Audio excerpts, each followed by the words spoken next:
Hello friend, cyber security के course की playlist में आज की वीडियो में हम डिस्कस करेंगे security challenges in mobile device. Mobile device के अंदर कौन कौन सी सिक्योरिटी चैलेंजेस हम फेस करते हैं। उसके बाद हम देखेंगे अपने मोबाइल डिवाइस को सिक्योर करने के लिए हम कौन सी रजिस्ट्री सेटिंग को फॉलो कर सकते हैं। और उसके बाद वीडियो के लास्ट में हम डिस्कस करेंगे ऑथेंटिकेशन सिक्योरिटी किस तरह की सर्विस को प्रोवाइड करता है। सो वीडियो को लास्ट तक जरूर देखिएगा। और हाँ, अगर अभी तक आप इस चैनल पे नए हैं तो चैनल को जल्दी से कर लीजिएगा सब्सक्राइब। और अगर आप इस कोर्स की पीपीटी या फिर पीडीएफ नोट्स को डाउनलोड करना चाहते हैं तो डिस्क्रिप्शन में लिंक है, आप वहां से जाके डाउनलोड कर सकते हैं।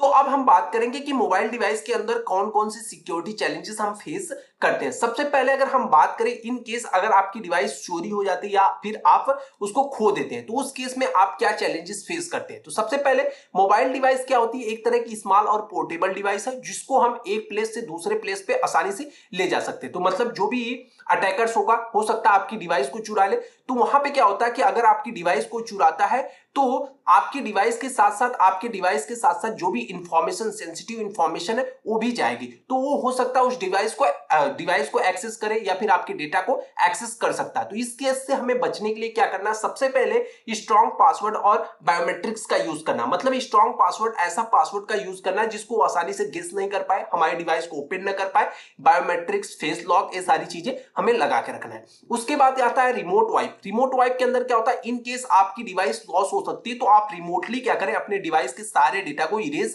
कर पाए। आप किसी दूसरे डिवाइस के हेल्प से क्या करें, आपकी जो भी डिवाइस लॉस हुई है उस डिवाइस की आप पूरे डेटा को इरेज कर ले, इरेज रिमोटली। मतलब आप ईमेल आईडी की हेल्प से क्या कर सकते हैं, हम सारे डेटा को इरेज कर दे अपने फोन से। मतलब जो भी फोन चोरी हुआ उसके अंदर जो भी डेटा था आप सारे डेटा को इरेज कर दो, पहली चीज। दूसरा क्या होता है, मॉलिक्यूल्स एप्स हो गए। मतलब क्या होता है इसके अंदर, मॉलिक्यूल्स एप्स के अंदर क्या होता है कि चैलेंजेस हमें क्या, मतलब जब हम किसी कॉम्प्रोमाइज सिक्योरिटी या फिर ऐसे वेबसाइट से कोई भी एप्लीकेशन डाउनलोड करते हैं तो वो क्या करता है कि हमारे फोन के अंदर आता है। जब हमारे फोन के अंदर आता है तो हमारी सारी फाइलों को एक्सेस करता है तो उस टाइम पे क्या होता है कि हमारे डेटा धीरे धीरे लीक होना स्टार्ट हो जाता है। तो इन सारी चीजों से बचने के लिए हम क्या करते हैं, ऑफिशियल ऐप स्टोर का यूज करते हैं। मतलब जो भी एप्लीकेशन हमें डाउनलोड करना है हमेशा कहां से डाउनलोड करना है, एक ऑफिशियल ऐप स्टोर, यानी ऐसा ऐप स्टोर होना चाहिए जो कि ट्रस्टेड हो। जैसे गूगल प्ले स्टोर हो गया, ये सारी चीजें, या एप्पल का ऐप स्टोर हो गया, ये सारी चीजें क्या है, ट्रस्टेड है, यहां से हम डाउनलोड कर सकते हैं। उसके बाद ऐप परमिशन क्या, हम अगर कोई भी एप्लीकेशन डाउनलोड करते हैं तो हम उसको सारी परमिशन दे देते हैं कि तुम भी फाइल एक्सेस करो, गैलरी का एक्सेस है, कॉन्टैक्ट का एक्सेस है, कैमरा का है, माइक का है, सारे एक्सेस दे दे। तो ये सारी चीजें हमें चेक करना है कि जो भी ऐसे ट्रस्टेड एप्लीकेशन है सिर्फ उन्हीं को सारी चीजों का एक्सेस देना है। ठीक है, बाकी सारे एप्लीकेशन क्या करते हैं, आपको ट्रैक करते रहते हैं। यानी जो कि फेक एप्लीकेशन, यानी जिसके अंदर मॉलिक्यूल्स होते हैं, ये सारी चीजें होती है। तो इन सारी चीजों से बचने के लिए हमें परमिशन जरूर चेक करना हर एक एप्लीकेशन का, क्योंकि अगर हम बच सकते हैं तो ये सारी चीजें हमें जरूर करना चाहिए। ठीक है, उसके बाद आता है कि फिशिंग अटैक क्या होता है, इसके बारे में हम लोग ऑलरेडी पहले भी डिस्कस कर चुके हैं। तो इसके अंदर चैलेंजेस क्या देखने मिलता है, जो भी मोबाइल यूजर्स होता है वो क्या होता है कि विक्टिम हो सकता है फिशिंग अटेम्प्ट का। क्योंकि जो भी फ्रॉडर्स होते हैं वो क्या करते हैं, ईमेल, मैसेज और वेबसाइट सारी चीजें भेजते रहते हैं। आपको फेक ईमेल आता है, फेक मैसेज आता है और उसके साथ लिंक होता है। आप जैसे क्लिक करते हैं तो उनके पास आपकी पर्सनल इंफॉर्मेशन चली जाती है। तो इन सारी चीजों से बचने के लिए हमें क्या करना है, यूजर एजुकेशन। आपको पूरी तरह से train user to identify, avoid phishing attempts. जो भी इस तरह की ईमेल्स आ रहे हैं या मैसेज आ रहे हैं जो कि अननोन सोर्स से आ रहे हैं, जिसके बारे में आपको पता नहीं कि कौन इस मैसेज को भेज रहा है, तो उन सारी चीजों को अवॉइड करना चाहिए, उन पे क्लिक करने से बचना चाहिए। उसके बाद सिक्योरिटी सॉफ्टवेयर का हम यूज कर सकते हैं जो कि ब्लॉक कर देता है फिशिंग थ्रेड्स को। मतलब ऐसे जो भी अननोन पर्सन द्वारा मेल, ईमेल या फिर मैसेज आते हैं उनको क्या करता है, ब्लॉक कर देता है। तो सिक्योरिटी एप्लीकेशन का भी हम यूज कर सकते हैं। उसके बाद इनसिक्योर वाईफाई नेटवर्क आता है। तो हम क्या करते हैं, कहीं भी जाते हैं और वाईफाई कनेक्ट करा के इंटरनेट ब्राउज करने लगते हैं। तो ये हमें नहीं करना चाहिए। क्यों? क्योंकि जब हम क्या करते हैं, कनेक्ट करके अनसिक्योर वाईफाई नेटवर्क का यूज करके हम क्या करते हैं, अपने डिवाइस को कनेक्ट करते हैं। और इन केस उस टाइम पे हम क्या करते हैं, कोई पेमेंट मेक करते, गूगल पे, फोन पे, तो उस थ्रू क्या हो सकता है, अगर उस नेटवर्क के ऊपर कोई अटैकर हुआ तो आप क्या करेगा, उस आईपी एड्रेस, जो भी आपका यूपीआई नंबर है, वो सारी चीजें, तो आपके अकाउंट से पैसे भी उड़ सकते हैं। तो ये सारी चीजों से हमें बचना है हमेशा। इन सिक्योर वाईफाई नेटवर्क से, यानी जिस नेटवर्क के बारे में आप नहीं जानते उसको एक्सेस नहीं करना चाहिए, या कह सकते हैं ब्राउज नहीं करना चाहिए। ठीक है, तो इससे बचने के लिए हम क्या कर सकते हैं, यूज कर सकते हैं वीपीएन का, मतलब वर्चुअल प्राइवेट नेटवर्क का यूज कर सकते हैं कोई भी डेटा ट्रांसमिशन करने के लिए। मतलब जब हम इनसिक्योर वाईफाई का यूज कर रहे हैं तो उस समय हम क्या कर ले, वीपीएन का यूज कर ले, ताकि जो भी डेटा हम ट्रांसमिशन कर रहे हैं वो क्या हो, सिक्योरली एक स्थान से दूसरे स्थान तक ट्रांसफर हो पाए। हमें अवॉइड करना चाहिए public wifi for the sensitive transaction. अभी हमने बताया ट्रांजैक्शन के बारे में, जब भी हम कोई भी ट्रांजैक्शन कर रहे हैं तो उस समय हमें अवॉइड करना चाहिए पब्लिक वाईफाई, मतलब जो भी पब्लिक वाईफाई है उससे हमेशा बच के रहना चाहिए, इससे हमारा फाइनेंशियल लॉस हो सकता है। ठीक है, जो भी सेंसिटिव ट्रांजैक्शन है अनसिक्योर नेटवर्क के ऊपर कभी नहीं करना चाहिए। ठीक है, उसके बाद हमारा आता है कि आउटडेटेड सॉफ्टवेयर। आउटडेटेड सॉफ्टवेयर क्या होता है कि इसमें क्या चैलेंजेस हमको देखने को मिलते हैं, failure to update operating system, जो भी ऑपरेटिंग सिस्टम है फेल हो जाता है, ऐप लीव करते हैं डिवाइस को, वल्नरेबिलिटीज हो जाती है, ऐसी सारी चीजें सिक्योरिटी फॉल्स देखने को मिलता है आपके डिवाइस के अंदर। भाई जब कोई भी सॉफ्टवेयर अपडेट नहीं होगा तो उसके अंदर जो भी सिक्योरिटी ग्लिच होंगी वो सारी पड़ी रहेंगी। ठीक है, तो हमेशा हमें क्या करना है कि रेगुलर अपडेट्स करके रखना, जो भी आपकी सिस्टम के अंदर एप्लीकेशंस है उसको अप टू डेट हमें रखना, क्योंकि सिस्टम जो अप टू डेट होता है ना सॉफ्टवेयर, वो क्या करता है कि नए नए सिक्योरिटी नए नए फीचर्स को लेके आता रहता है आपके सिस्टम के अंतर्गत। मतलब जो भी सिक्योरिटी एनहांसमेंट्स होता है वो सारी चीजें नए नए मिलती हैं। और ऑटोमेटिक अपडेट हम कर सकते हैं, मतलब कि अगर हमारे पास टाइम नहीं है कि मैं हर एक एप्लीकेशन को डेली बैठ के अपडेट करूं, तो वहां पे क्या ऑटोमेटिक अपडेट्स का सिस्टम आता है, जैसे किसी भी एप्लीकेशन के ऊपर अपडेट्स आता है वो ऑटोमेटिक अपडेट हो जाएगा। ठीक है, उसके बाद lack of encryption. Lack of encryption का मतलब इसके यहाँ पे क्या चैलेंजेस देखने को मिलते हैं। देखो इंक्रिप्शन का यूज कब किया जाता है कि जब कोई डेटा ए, मान लो यहाँ पे कोई यूजर ए है, अब ये कोई डेटा कोई मैसेज है ए बी को भेजना चाहता है ओवर द इंटरनेट, और ये चाहता है कि ये मैसेज सिक्योर फॉर्म में ट्रांसमिशन हो। तो ये जो प्लेन टेक्स्ट है, जो मैसेज है, इसको प्लेन टेक्स्ट बोलते हैं। अब इस प्लेन टेक्स्ट को क्या करेंगे, हम इसके ऊपर एक इंक्रिप्शन की लगाते हैं और ये मैसेज क्या हो जाता है, साइफर टेक्स्ट के अंदर कन्वर्ट हो जाता है। अब साइफर टेक्स्ट के अंदर कन्वर्ट हो गया मतलब कि एक दूसरे फॉर्मेट में कन्वर्ट हो गया जिसको कोई रीड नहीं कर सकता। ठीक है, अब उसके बाद जब यूजर एंड पे पहुंचता तो यहां से हम इसके ऊपर क्या लगा देते हैं, डिस्क्रिप्शन लगाते हैं, डिक्रिप्शन लगाते हैं। तो डिक्रिप्शन जब लगाते हैं तो ये मैसेज ओरिजिनल फॉर्मेट में आ जाता है। तो यहां पे क्या कह रहा है कि unencryption data transmission and store can lead to the unauthorised access. ठीक है, जब आप डेटा को बिना इनक्रिप्ट किए भेजेंगे एक प्लेस से दूसरे प्लेस पे, तो वहां पे क्या हो जाएगा, आपका डेटा बीच में लॉस हो सकता है, अनऑथराइज्ड एक्सेस, कोई और भी उस मैसेज को देख सकता है। तो इससे बचने के लिए हमें इनेबल करना इंक्रिप्शन, यानी जब भी हम डेटा को ट्रांसमिशन कर रहे हैं ओवर द इंटरनेट तो हमें हमेशा क्या करना है, इंक्रिप्शन को इनेबल करके रखना है। उसके बाद सिक्योर कम्युनिकेशन चैनल का यूज करना है, यानी use secure protocols for the data transmission, यानी डेटा का ट्रांसमिशन करते समय हमें सिक्योर प्रोटोकॉल का यूज करना है। जैसे या फाइल ट्रांसफर प्रोटोकॉल का यूज किया जाता है या पेप्टिक, ठीक है, तो फाइल ट्रांसफर प्रोटोकॉल एफटीएफ का यूज किया जाता है किसी भी फाइल को ट्रांसफर करने के लिए। ठीक है, उसके बाद हम अब बात कर लेते हैं आगे सोशल इंजीनियरिंग। सोशल इंजीनियरिंग क्या होता है कि एक तरह का ह्यूमन साइकोलॉजिक होता है, जहां पे क्या करता है कोई भी क्रिमिनल किसी भी पर्सन को मैनिपुलेट कर लेता है अपनी बातों में, उससे सेंसिटिव इंफॉर्मेशन निकलवा लेता है। जैसे कि आपको कोई फेक कॉल आती है और वो बोलता है कि मैं आपका बैंक से बोल रहा हूं, आपकी जो भी इशू सॉल्व कर देंगे, आपके क्रेडिट कार्ड नंबर बता दीजिए, आपके फोन पे ओटीपी आया ओटीपी बता दीजिए। तो ये सारी चीजें क्या होती है कि सोशल इंजीनियरिंग के अंतर्गत आती है। ठीक है, तो इससे बचने के लिए हमें क्या करना चाहिए, यूजर एजुकेशन, मतलब हमें हमेशा ऐसी सारी चीजों से बचनी चाहिए। और आपको पता होना चाहिए कोई भी बैंक या फिर ऐसे भी जो भी इंश्योरेंस वाले होते हैं कभी भी आपसे आपकी पर्सनल इंफॉर्मेशन नहीं पूछते हैं। ठीक है, मल्टी फैक्टर ऑथेंटिकेशन का हमें यूज करना चाहिए अगर इन केस कोई भी सिक्योरिटी लॉ, मतलब मल्टी फैक्टर ऑथेंटिकेशन का मतलब होता है 2 स्टेप वेरिफिकेशन।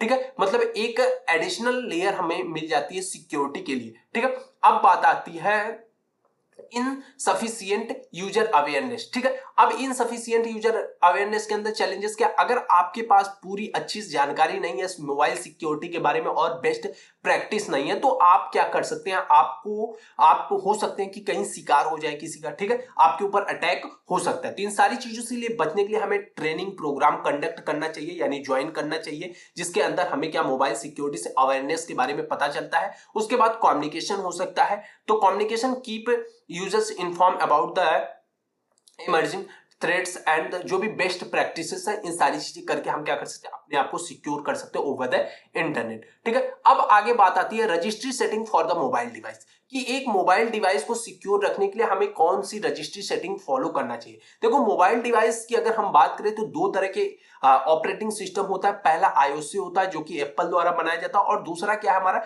एंड्रॉइड है। ठीक है, तो दोनों के सेटिंग्स डिफरेंट होंगे, तो दोनों के बारे में हम डिस्कस करेंगे। सबसे पहले हम आईओएस के बारे में, आईपैड और आईफोन के बारे में डिस्कस करेंगे, उसके बाद एंड्रॉइड के बारे में डिस्कस करेंगे। तो सबसे पहले हम देख लेते हैं registry setting for mobile device. ठीक है, मोबाइल डिवाइस आईओएस यानी एप्पल के लिए हम बात करें तो सबसे पहले हमें क्या करना है, डिवाइस पासकोड का यूज करना। पासकोड क्या होता है कि जिसका पर्पस होता है कि कोई भी अनऑथराइज्ड एक्सेस नहीं कर पाए। अब ये कहां से आपको मिलेगा, कॉन्फ़िगरेशन सेटिंग में जाएंगे, फेस आईडी है, पासकोड है। ठीक है, ये आप वहां से जाके फॉलो कर सकते हैं। अगर इनकेस आपके पास है तो आप वहां से जाके उसको सेट कर सकते हैं। तो आपको पासकोड यानी जो भी पिन होती है ना फोन को अनलॉक करने के लिए, वही होता है पासकोड अब फोन एप्पल के अंदर। ठीक है, उसके बाद बायोमेट्रिक ऑथेंटिकेशन। बायोमेट्रिक ऑथेंटिकेशन के बारे में आप जानते ही होंगे, फिंगरप्रिंट का यूज हम करते हैं या फेस रिकॉग्नाइजेशन का यूज करते हैं, जिससे हम सिक्योरिटी को और एनहांस करते हैं, अपने डिवाइस की सिक्योरिटी को एनहांस। उसको आपको कहां मिलेगी, सेटिंग के अंदर, फेस आईडी पासकोड के अंदर ही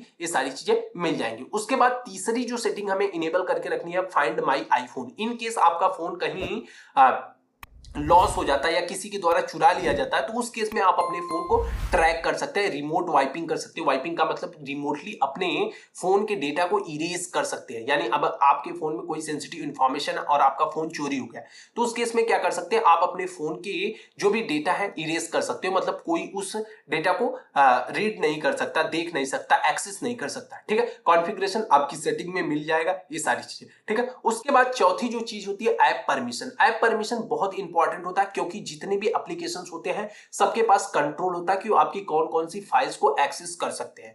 तो हमेशा हमें ये चीज ध्यान देना है कि control which app have access to the sensitive data, कि कौन से एप्लीकेशन के पास है जो आपकी सेंसिटिव इंफॉर्मेशन को एक्सेस कर सकता है। जैसे गैलरी की फोटोज हो गई, या फिर फाइल्स हो गए, कॉन्टैक्ट डिटेल हो गई, ये सारी चीजें, मतलब सारे एप्लीकेशंस को हमें ये सारी चीजें परमिशन नहीं देना है। या माइक का परमिशन हो गया, कैमरा का हो गया, ये सारी चीजों से हमें बच के हमेशा रखना है। ठीक है, उसके बाद ऑटोमेटिक अपडेट्स। ऑटोमेटिक अपडेट्स की अगर हम बात करें तो वहां पे क्या है, पर्पस क्या होते हैं, जो भी हमारी सिक्योरिटी पैचेस, मतलब नए नए सिक्योरिटी आ रहे हैं, लेटेस्ट सिक्योरिटी पैचेस, वो हमारे डिवाइस के अंदर आ जाए। जैसे भी कोई भी ऑपरेटिंग सिस्टम के अंदर कोई भी चेंजमेंट होता है, नया अपडेट आता है, तो हमारा फोन ऑटोमेटिक अपडेट हो जाए, कॉन्फ़िगरेशंस। ठीक है, ये कहां पे आपको मिल जाएगा, यहाँ पे आप सेटिंग में जाएंगे, जनरल होता है, जनरल के अंदर सॉफ्टवेयर अपडेट होता है, वहां पे ये सारी चीजें मिल जाएंगी। आप और भी एप्पल के अंदर और भी सिक्योरिटी को एनहेंस करने के लिए और भी सारी सेटिंग्स को देख सकते हैं। हमने यहाँ पे कुछ बेसिक सेटिंग्स के बारे में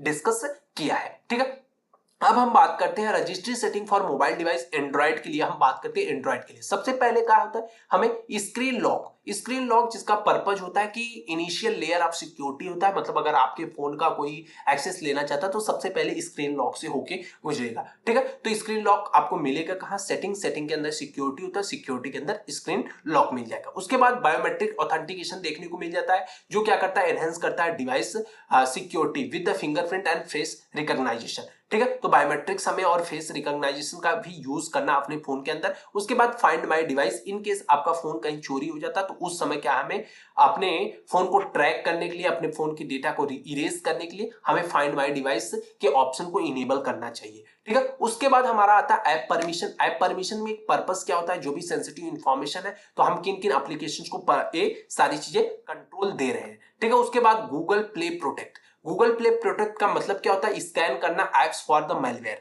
मतलब कि आज के डेट में आप देखते होंगे जब आप गूगल प्ले स्टोर से किसी भी एप्लीकेशंस को डाउनलोड करते हैं तो वो क्या करता है, स्कैन करता है एप्लीकेशंस को। या कहीं से भी आप एप्लीकेशन को इंस्टॉल करना चाहते हैं तो क्या करता है, स्कैन करता है कि जो भी एप्लीकेशन आप इंस्टॉल कर रहे हैं उसके अंदर मैलवेयर तो नहीं है। प्रोवाइड करता है additional security of the layer. ठीक है, आपके फोन को प्रोटेक्ट करने के लिए वो क्या करता है, जब एप्लीकेशन को आप इंस्टॉल करोगे तभी वो क्या करता है, स्कैन कर लेता है। अगर मैलवेयर होगा तो इंस्टॉल नहीं होगा, उससे आपसे फिर पूछेगा, वो आपको बताएगा कि नहीं इसके अंदर मैलवेयर है, क्या अब भी आप इसको इंस्टॉल करना चाहते हैं। अगर आप परमिशन देते हैं हाँ तो वो इंस्टॉल हो जाएगा।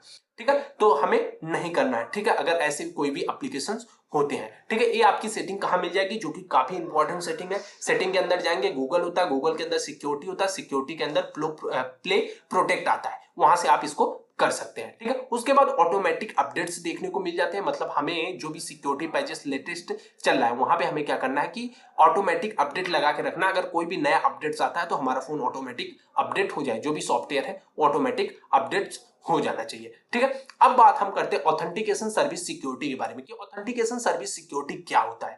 ठीक है, तो ऑथेंटिकेशन सर्विस सिक्योरिटी एक तरह का क्रूशियल एस्पेक्ट है जो इंश्योर करता है आइडेंटिटी। मतलब किसी भी चीज को एक्सेस करने के लिए आपको आपकी एक आइडेंटिटी होती है। जैसे आपके अगर बात करें कॉलेज या यूनिवर्सिटी के अंदर आपको कोई आइडेंटिफाई करता है तो आपके रोल नंबर या रजिस्ट्रेशन नंबर से आइडेंटिफाई करता, वो क्या हो गई आपकी आइडेंटिटी। अगर आप कॉलेज के एप्लीकेशन के ऊपर लॉग इन कर पा रहे हैं और वहां से अपने डेटा को एक्सेस कर पा रहे हैं तो आपके रोल नंबर ही वहां की आइडेंटिटी है, जो आपकी पहचान बताती है कि नहीं आप एक वैलिड स्टूडेंट हो जो अपने डेटा को एक्सेस करना चाहता है। ठीक है, अगर आप एक वैलिड स्टूडेंट नहीं हो, आप कोई अदर रोल नंबर डाल के देखो, आप क्या करेंगे लॉगिन नहीं कर पाओगे क्योंकि आपके पास एक आइडेंटिटी नहीं है। तो ऑथेंटिकेशन क्या डिफाइन करता है कि आपके पास जो भी मतलब एक ऐसा पर्सन उस चीज को एक्सेस कर सकता है जिसके पास आइडेंटिटी होनी चाहिए। कौन सी आइडेंटिटी? ठीक है, तो इसको क्या क्या चीजें फॉलो करता है, मल्टी फैक्टर ऑथेंटिकेशन यहाँ पे हमको मिल जाता है, सिक्योर पासवर्ड पॉलिसी मिल जाती है, सेशन मैनेजमेंट इंक्रिप्शन मिल जाता है, ब्रूट फोर्स प्रोटेक्शन मिल जाता है, सिक्योर कंडीशनल स्टोरेज मिल सकता है, और यहाँ पे हमारा क्या मिल जाता है यूजर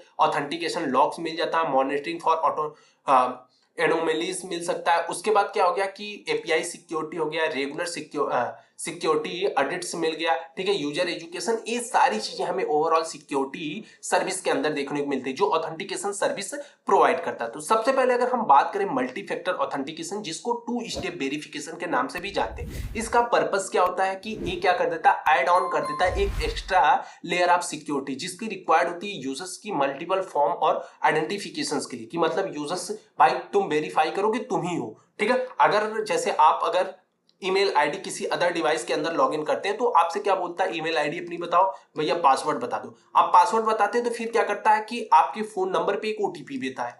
ठीक है, ओटीपी भेजता है कि नहीं आप वही हो, या फिर आपकी जिस फोन नंबर में पहले लॉगिन थे वहां पे एक मैसेज आता है यस आई एम इन करके कि आपकी डिवाइस यहाँ पे लॉगिन हो रहा है, क्या तुम ही हो? तो आप कहते हैं नहीं यस आई एम इन, हम तभी जाके यहाँ पे लॉगिन हो। तो ये क्या होता है, टू स्टेप वेरिफिकेशन होता है। जैसे आप क्या करते हैं, कोई पेमेंट कर रहे हैं क्रेडिट कार्ड या डेबिट कार्ड का यूज करके, तो वहां पे क्या होता है कि एक ओटीपी आता है। सबसे पहले पेमेंट हमने मेक कर दिया सारी चीजें डिटेल भर के, तो उसके बाद ओटीपी आती है। ओटीपी आपके फोन से आती है कि आप ही हो ना उस पेमेंट को कर रहे हो। जब आप ओटीपी को फिल करते हैं तभी आपका पेमेंट होता है। तो ये मल्टी फैक्टर ऑथेंटिकेशन के अंतर्गत आता है। इंप्लीमेंटेशन की बात करें तो कंबाइन करता है समथिंग द यूजर्स नो, जैसे पासवर्ड यूजर्स को पता होता है, उसके बाद टोकन हो गया, मोबाइल डिवाइस हो गया, फिंगरप्रिंट्स हो गया, उसके बाद टू स्टेप्स के लिए ये सारी चीजें ले लेता है। ठीक है, उसके बाद सिक्योर पासवर्ड पॉलिसीज की अगर हम बात करें तो इंश्योर करता है that user create the maintain strong unique password. हर एक मतलब अगर आपकी डिवाइस को मेंटेन करना, आपकी डिवाइस को सिक्योर रखना, तो उसके लिए आपको एक स्ट्रॉन्ग और यूनिक पासवर्ड रखना पड़ेगा। इंप्लीमेंटेशन करने के लिए हमें इंश्योर करना है जो भी पासवर्ड की कॉम्प्लेक्सिटी हो, लेंथ, स्पेशल कैरेक्टर, ये सारी चीजें उसमें अंदर होनी चाहिए। उसके बाद regularly prompt users to update password. अब भाई आपको क्या करना है, डेली अपडेट करते रहना अपने पासवर्ड को, और साथ में क्या करना है जो भी पासवर्ड है उसको रीयूज नहीं करना है। ठीक है, उससे बचना है हमें। ठीक है, उसके बाद आती है तीसरी बात जिसके अंदर इंक्रिप्शन। इंक्रिप्शन के बारे में हम बात करें, जब भी प्रोटेक्ट करता है sensitive data transmission between the user and authentication server. मतलब जब डेटा क्या होता है ना कि एक यूजर से दूसरे यूजर तक सेंड होता है ओवर द इंटरनेट, तब हम क्या करते हैं उस डेटा को इनक्रिप्ट कर देते हैं। इनक्रिप्ट इसलिए करते हैं ताकि जो भी over the internet data transmission हो रहा है तो लीक नहीं हो। तो इसको किस तरह से हम इंप्लीमेंट कर सकते हैं, यूज कर सकते हैं स्ट्रॉन्ग इंक्रिप्शन प्रोटोकॉल, जैसे हम टीएलएस और या एसएसएल का यूज कर सकते हैं, सिक्योर सॉकेट लेयर का फॉर द डेटा ट्रांसमिशन। ये सारे क्या है हमारे इंक्रिप्शन प्रोटोकॉल है। उसके बाद या फिर हम हैश या salt password before the storing them, ये सारी चीजें का हैश क्या कर सकता है, जो भी पासवर्ड होता है उसको दूसरे फॉर्मेट में कन्वर्ट कर देता है, हैश फंक्शन होता है। ठीक है, बहुत सारी चीजें होती है इसके अंदर। उसके बाद सेशन मैनेजमेंट आता है। सेशन मैनेजमेंट का पर्पस क्या होता है कि ये प्रिवेंट करता है unauthorised access during an active session. जब कोई एक सेशन चल रहा होता है तो उसके अंदर दूसरा अनऑथराइज्ड एक्सेस को रोकने का काम करता है, प्रिवेंट करता है। मतलब अगर कोई बंदा क्या कर रहा है, किसी भी चीज को एक्सेस कर रहा है, ठीक है, तो कोई दूसरा उस चीज को एक्सेस नहीं कर सकता। ठीक है, ये सेशन मैनेजमेंट। इंप्लीमेंट्स की अगर हम बात करें तो इंप्लीमेंट करता है सेशन टाइम आउट पॉलिसीज, मतलब टाइम आउट पीरियड पॉलिसीज होती है। जैसे कि आप किसी भी वेबसाइट के ऊपर लॉग इन किए तो कुछ एक पॉलिसीज होती है कि 2 दिन 7 दिन के बाद क्या होता है कि आप ऑटोमेटिक उस डिवाइस से या फिर कह सकते हैं उस एप्लीकेशन या उस वेबसाइट से ऑटोमेटिक लॉग आउट हो जाओगे, आपको फिर से लॉग इन करना पड़ेगा। वो होता है हमारा session management. User secure session tokens होता है, वहां पे बहुत सारी चीजें आपको मिल जाती है। प्रोवाइड करता है user the ability to log out remotely. ठीक है, यूजर्स क्या रिमोटली भी लॉग आउट कर सकता है। ठीक है, अब आगे चीज हमारी आती है brute force protection. Brute force protection होता क्या है, देखो ब्रूट फोर्स अटैक एक तरह का होता है। ब्रूट फोर्स अटैक क्या होता है कि जैसे अगर हम माने, इस चीज को एग्जांपल से समझते हैं कि अगर आपके पास कोई लॉक है, ठीक है, अब इस लॉक को ओपन करने के लिए आपके पास मान लिया हमने 100 चाबियां हैं। ठीक है, 100 चाबियां और इस लॉक को आपको ओपन करना, आपको पता नहीं कि जो सही वाला चाबी है वो कौन सी है, तो आप क्या करेंगे, वन बाई वन करके 100 चाबियों को चेक करेंगे और जिस एक चाबी ऐसी आएगी जिस समय आपका ये ताला ओपन हो जाएगा, तो वही ब्रूट फोर्स अटैक होता है। ब्रूट फोर्स अटैक के अंदर क्या होता है कि हम क्या करते हैं, गेस करते हैं पासवर्ड को और ट्राई करते हैं, अटेम्प्ट करते रहते हैं। मतलब कहीं पासवर्ड है, आपके फोन का लॉक खोलना, तो हम गेस करेंगे ए हो सकता है, ए हो सकता है, ए हो सकता है, तो हम वन बाई वन करके ट्रैक करते हैं और एक टाइम ऐसा आता है कि जब आपकी डिवाइस ओपन हो जाती है। ये ब्रूट फोर्स अटैक होता है। और इसके प्रोटेक्शन यानी इससे बचने के लिए हम क्या कर सकते हैं, तो वहां पे हम इंप्लीमेंट कर सकते हैं account log out policies after the certain number of fail attempts. मतलब कि आप 2 बार 3 बार ट्राई किए, अगर फोन नहीं ओपन होता है तो हम क्या करेंगे, वहां पे टाइम आउट का लगा देंगे कुछ टाइम, मतलब 1 मिनट रुको, 2 मिनट रुको, या कह सकते हैं कि आपकी डिवाइस लॉक हो जाएगी। ठीक है, ये सारी चीजें देखने को मिलती हैं ब्रूट फोर्स प्रोटेक्शन के लिए। आप इसका यूज कर सकते हैं, या हम कैप्चा का यूज कर सकते हैं, similar mechanism to detect automated attack.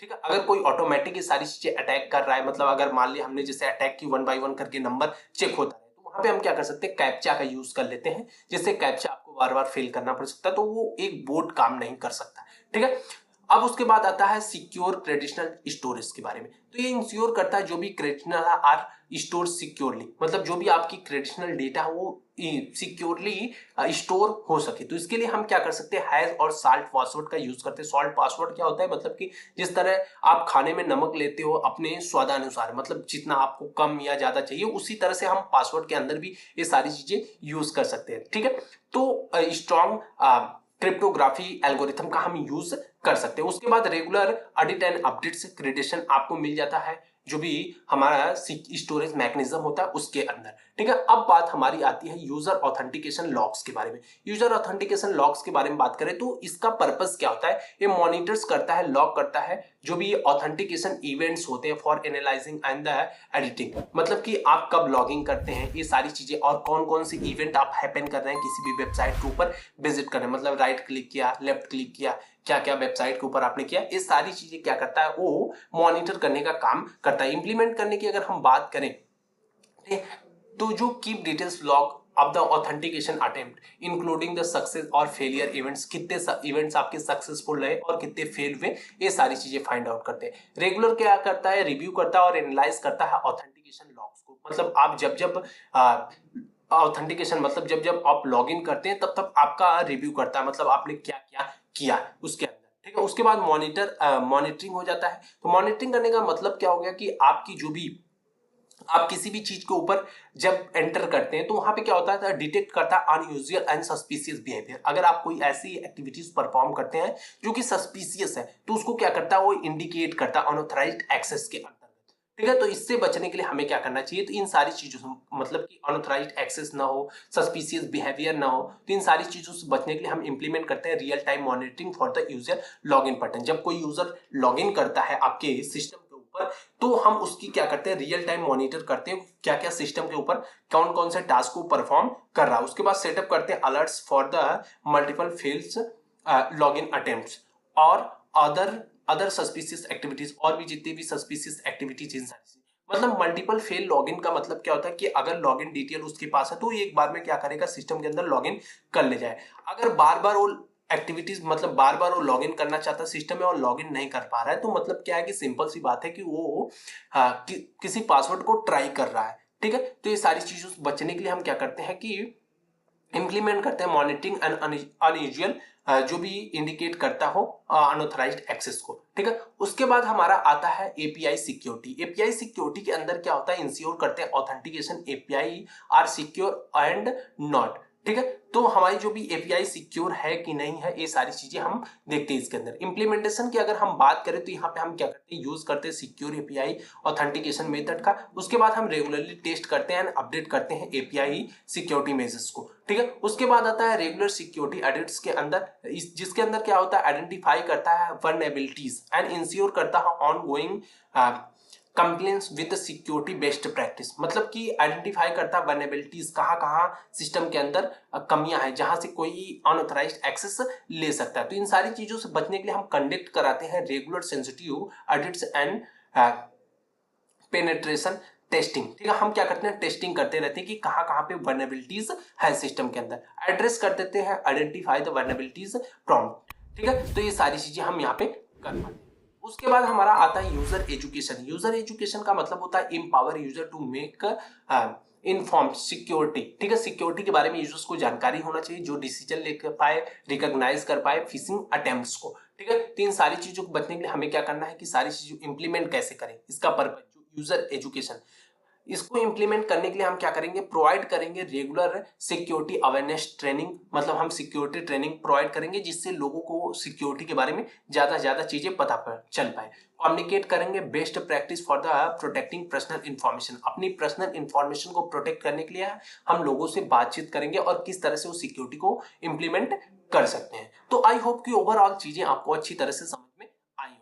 So friend, आज की वीडियो में बस इतना ही। अगर वीडियो पसंद आया हो तो लाइक, कमेंट और सब्सक्राइब जरूर कीजिएगा। Thanks for watching the video. और हाँ, अगर आप इस कोर्स की पीडीएफ नोट्स को डाउनलोड करना चाहते हैं तो डिस्क्रिप्शन में लिंक है, आप वहां से जाके डाउनलोड कर सकते हैं। Thank you, bye bye guys.